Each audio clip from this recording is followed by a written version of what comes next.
আপনারা দেখছেন জবর খবর, বাংলার স্পন্দন।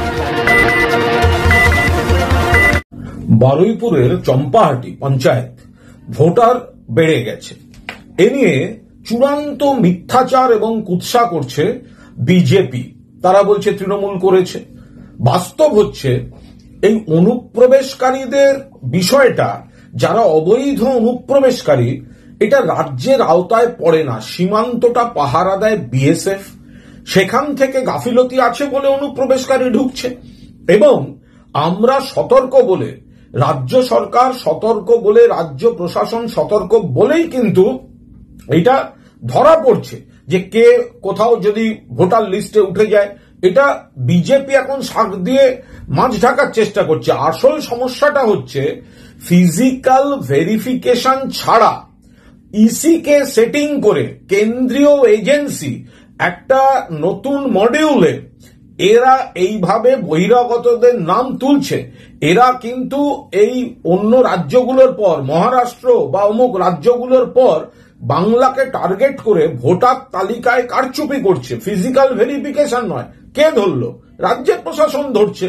তো সুতরাং তৃণমূলের দিকে আঙুল না তুলে তৃণমূল বিজেপির এই চক্রান্ত ইসির একাংশকে সেটিং করে ফিজিক্যাল ভেরিফিকেশন ছাড়া ভোটার তালিকায় অনলাইন সিস্টেমে ভুতুড়ে ভোটার ঢোকাচ্ছে। এটা গভীর চক্রান্ত।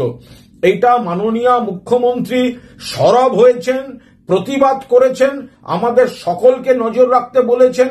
প্রশাসন পুরোটা এই স্ক্রুটিনি বা যেখানে যা নজর রাখার দরকার তা করছে। আমরা পুরোদস্তু সতর্ক আছি। আর ইসির একাংশের সঙ্গে সেটিং করে এত বড় বিপজ্জনক খেলাটা এরা খেলছে বাংলায়। এটা কোনো অবস্থাতেই এইসব ছল চাতুরি সফল হতে পারবে না। জয়নগরে এই প্রথম সরকার অনুমোদিত 100 শয্যা বিশিষ্ট নার্সিংহোম স্পন্দন মেটার্নিটি এন্ড নার্সিংহোম। এখানে 24 ঘন্টা আইসিসিউ, এনআইসিউ, ডায়ালিসিস ও সকল প্রকার মাইক্রোসার্জারি, ইউরোসার্জারি সহ অত্যাধুনিক সিয়ামযুক্ত মডিউলার অপারেশন থিয়েটারে স্পাইন, ব্রেন ও অর্থোপেডিক রিপ্লেসমেন্ট সার্জারির সুব্যবস্থা আছে। এখানে সম্পূর্ণ বিনা ব্যয়ে Swasthyasathi, West Bengal health scheme ও অন্যান্য মেডিক্লেমের চিকিৎসা অপারেশনের সুবিধা পাবেন। Spandan maternity and nursing home, NABH accredited hospital, Thana cross road, Joynagar, Majilpur, Dakshin 24 Pargana. যোগাযোগ 0321822850 ও 9732607328 এবং 9647346036।